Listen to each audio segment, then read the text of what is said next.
Hello and welcome to Back to the Feature, the show we talk about movies past, present, and future. Today we're talking about the brand new MCU film to hit the theaters, the much anticipated movie by Taika Waititi, Thor Ragnarok. What were you the god of again? Thor Ragnarok is the third and possibly final installment in the Thor franchise, bringing Thor to Ragnarok, the prophesized apocalypse of Asgard. So the stakes are obviously really high, as far as you talk about trilogies. Usually that last movie, the stakes are very high, and the fact of Asgard and possibly the entire universe being destroyed by Hela, played by Cate Blanchett, I thought was a pretty sufficient and also really at sometimes very dark storyline and premise. Yeah, Cate Blanchett was fantastic as Hela in this film. And it's actually the first female, main female super villain in the MCU, which is actually pretty cool. And she brought it. She was awesome. Just her presence on screen was great.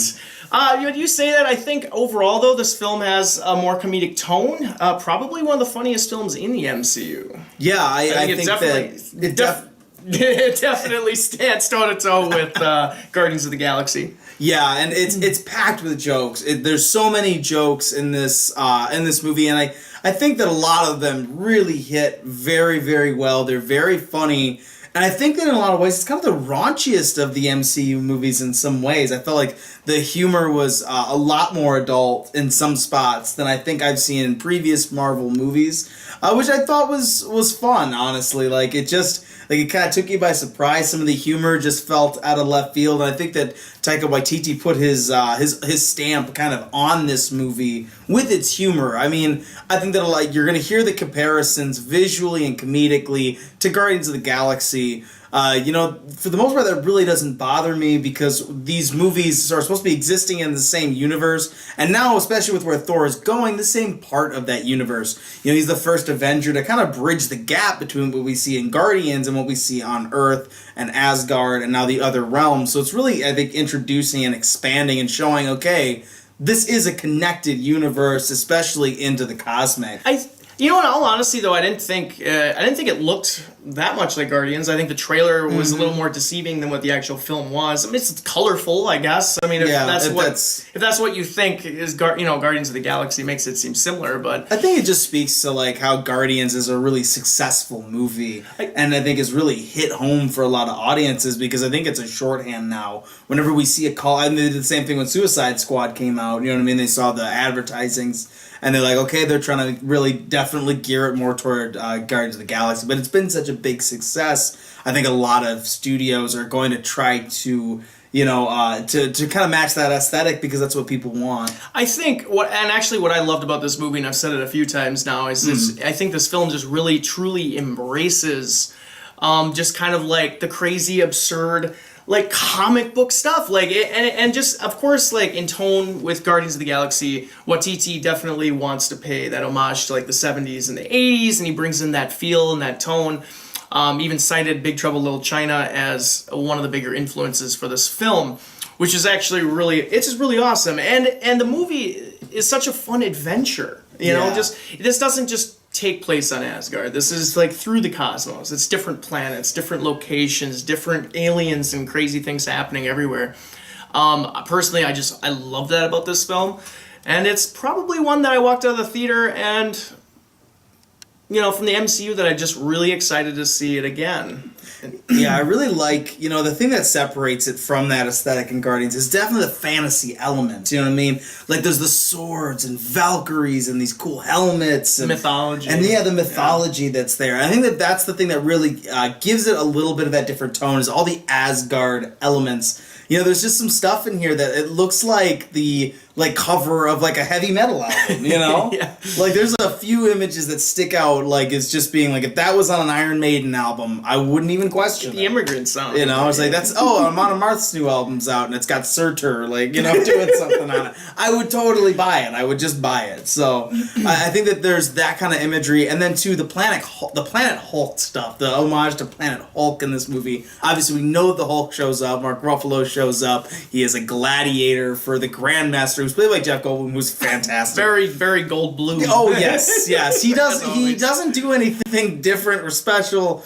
Like, you know what I mean? Like, you know, he's just Jeff Goldblum. He's hilarious. But that's all we need. that's all I wanted from him. It's actually one of the funnier things I've seen him do in a while. Yeah, I thought he was really great. They gave him so many great lines, and I think that, you know, hearing too that this is improvised, like a lot of it was improvised, 80% is what Taika Waititi's saying, that like when you have actors like Jeff Goldblum like that, like you just let them work and be funny, and I think that the comedic timing among all that cast, and including the Hulk, as we were just kind of talking about, Mark Ruffalo, who talks a lot more in this, and I think that actually was a lot of fun to have the Hulk, especially, talking a little bit more and kind of getting to know the Green Man and not just Mark Ruffalo. Yeah, I thought that was kind of a cool turn. There was a lot of buzz on that before the movie came out. People's thoughts and feelings on the Hulk talking a lot, but just seeing it in the movie, I thought it was cool because we haven't got that yet. You know, just kind of him being the Hulk for an extended period of time. I thought that was a lot of fun. Yeah, I think that when people come in, they'll have ties to certain specific comic book runs where they'll be like, okay, the character's supposed to be like this in this one. Or that, you know, and that when the deviates, or like how the MCU is kind of done, where they more consolidate things. Yeah, they consolidate from among all these different runs and versions. I think we've seen the Hulk kind of progressively talking more, so it didn't feel strange. It didn't, you know, if you've been watching all the other MCU movies where he shows up, there's been a little bit more and more sentience when he's the Hulk, and I think that if he's been the Hulk for 2 years, which they say in this movie, he's been the Hulk now for 2 years, hasn't been Banner at all. I think that, he would probably develop a little bit more. I mean, just to be able to survive, so. Not that the Hulk really needs too much help surviving. He's a pretty big badass in this movie. There's just some excellent fights with him, and such funny moments, too, with both versions, Banner and Hulk. Not just badass moments with the Hulk, but like Thor too. And this isn't spoiler because we've seen in the trailer, but him like fully embracing the God of Thunder elements of himself. He turns into a Titan Striker from Destiny. And he gets that reference. Yeah, that's all I could think of when he was like. All I could think about. Definitely that. But he was so badass. Yeah, I like this version better. So badass. We've seen the Hulk, or not the Hulk, excuse me. Thor is so awesome in the MCU. He's one of my favorite characters. But just seeing him like go to this level with his power, it was just something else. And it was really exciting to see. Yeah, I like too. They kind of make it scrappier. Like they get rid of Mjolnir, which I mean, like. We know that from the trailers, so I'm not spoiling anything by saying that Mjolnir does get destroyed right away by Hela. I mean, we get a little bit with it, and we get to see him fight with it again. It's not just gone the whole movie. You never see him do any of the classic stuff. But even in that fight, I was like, this stuff is fun, and it's cool to watch him do all this stuff, but we've seen this now many, many, many times. So it was really cool to watch Thor be scrappier through a lot of the movie. He was using like swords and maces and whatever kind of gets his hand on, or just his fists. Like, he's just sort of getting it done, like, however he can. And then, too, like you said, when he gets to that end and embraces, like, some of that, and you see him do some more of that God of Thunder stuff, that is really freaking cool. It's just really cool the way his eyes light up blue and all the electricity pulsing around him. It's awesome. When that comes on, like, immigrant songs just blaring, and there's all this heavy metal imagery with Valkyries coming out of the sky and shit. It's a great time at the theater.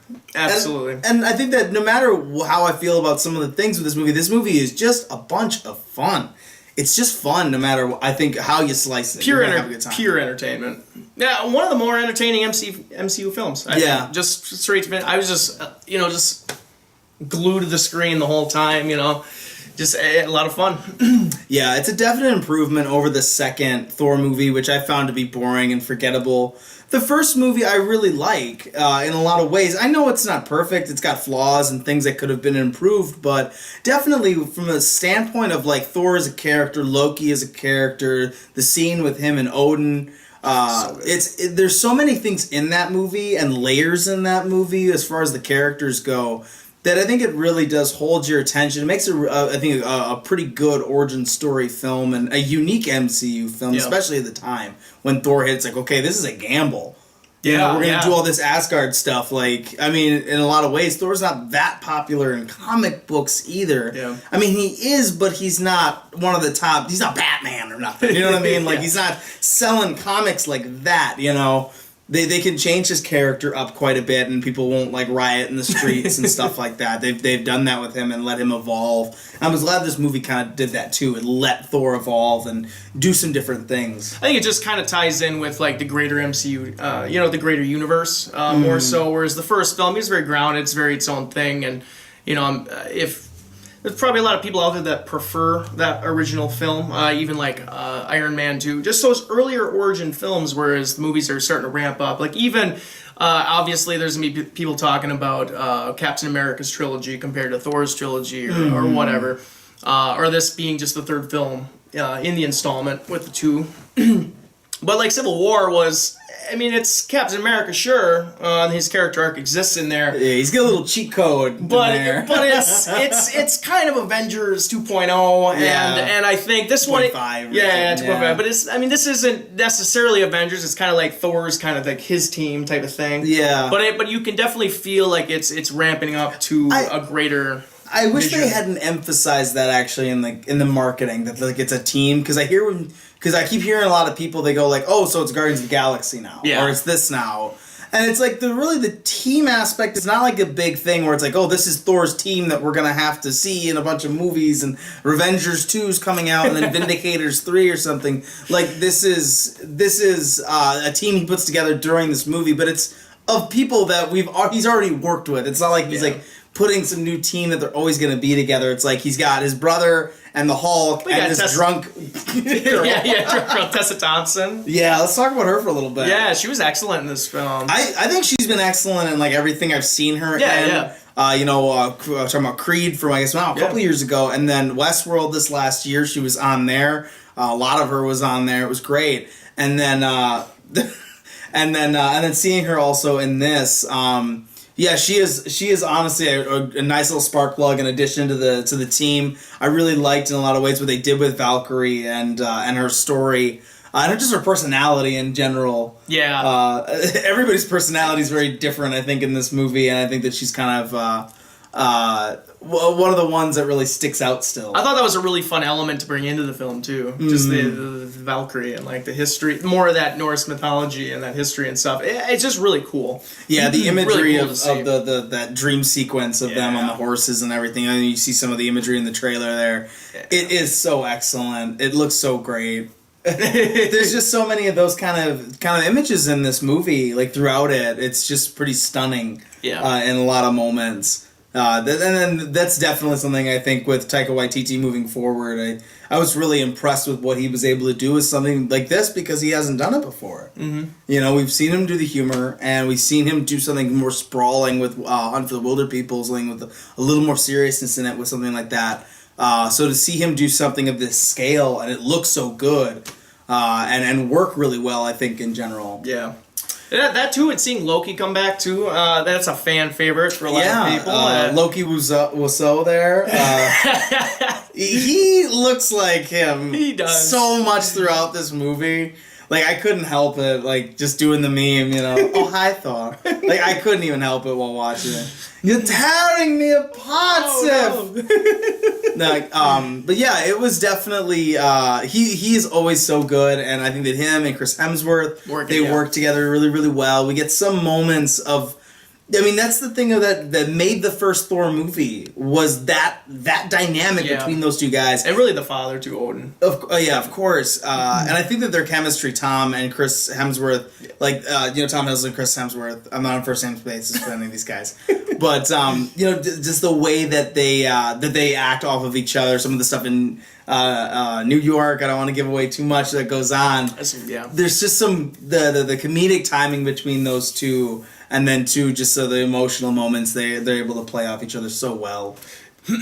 Yeah, I really enjoyed the character arc of Thor in this film. I just love the things that they do, and I don't want to say too much, even though it's not that spoilery. I just think it's just kind of a fun experience to kind of go through the film and see where he starts from and where he ends at, and it's just a really well made movie. I enjoyed it thoroughly, and I can't wait to watch it again. Yeah, so did you have any negatives then with Thor? I think, overall, I thought the comedy landed perfectly. Like, almost all of it was great. But, I think they could have... relaxed on it a little bit at times, let some of the more dramatic moments, which there are a lot of dramatic moments in it too, and heartfelt moments. I think they could have let those resonate a little bit more. Yeah. But it's a really minor complaint though, because I don't need that in my comic book movies. I don't need it.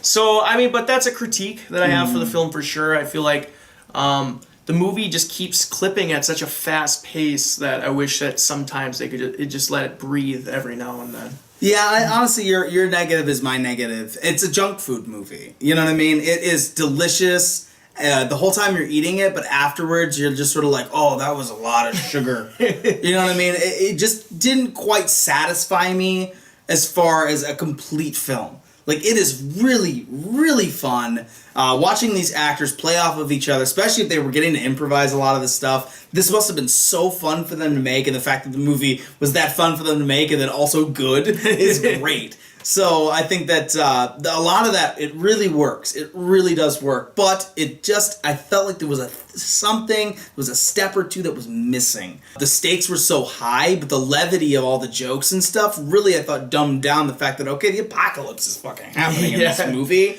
Like, Asgard could be destroyed in this movie. So I think that there was some of that I wouldn't have minded it being a little bit more serious in a few other moments. Having those stakes really set in and let it be dark for a little bit. This is supposed to be the cap or the finale. So the fact that it was a lot of fun was great from this sci-fi fantasy space adventure movie. That was such a great decision on their part. It doesn't get bogged down with Jane or Darcy, or anything like that. The parts that I think really did bog down was a lot of those human characters and him going to Earth, and we don't need to see him be a fish out of water in that way anymore. But it's a lot more fun to watch him just like be Thor and figure this out. a lot of exposition heavy characters too. Exactly. I feel like the plot wasn't. It's not convoluted. Like it's pretty like straightforward, and it keeps moving, and what everything's going on. It's not overly crazy, but like there's just you keep getting these really exposition heavy characters.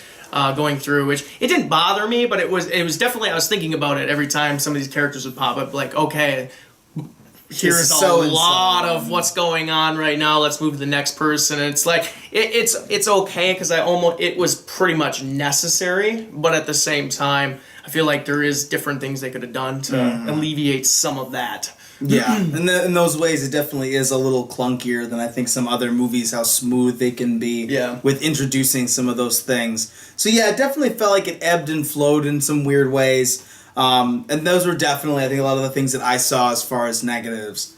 But overall, overwhelmingly, such a fun movie. So John, what then is your final summary and then grade for Thor Ragnarok? Well, just being a huge Thor fan, I loved the first film. Honestly, the second one didn't bug me as much as most people.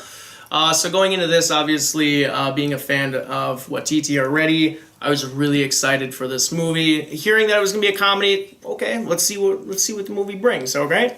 And the movie brought a lot of comedy. I loved it. I thought all the jokes pretty much landed. It's visually stunning. It's exhilarating. It's a head trip. It's a lot of fun. This is just...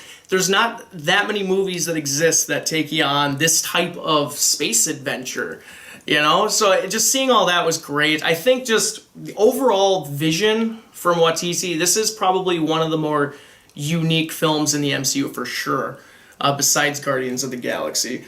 And the original music in this film too, that kind of that callback to like the 80s, that techno, that electronic music, I thought it was fantastic. I always complain about the music in Marvel movies, and this one had some good music in it, so that was all down for that.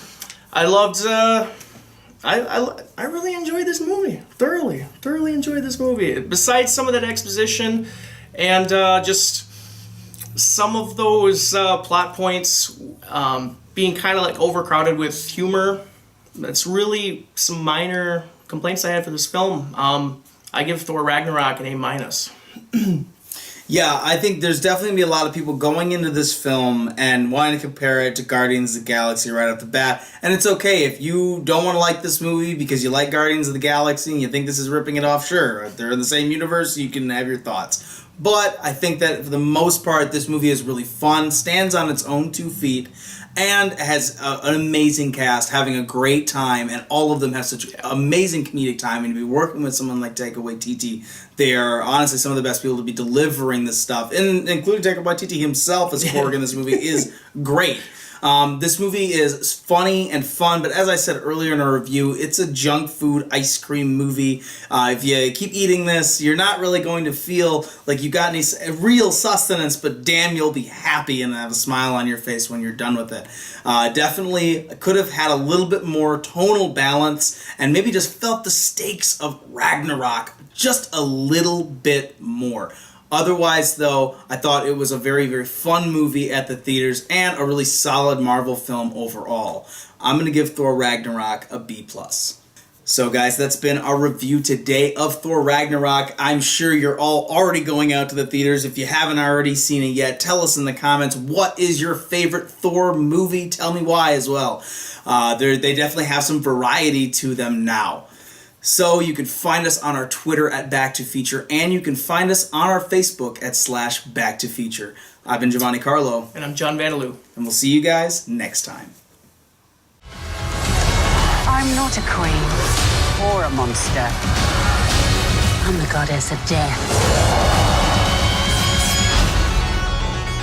What were you the god of again?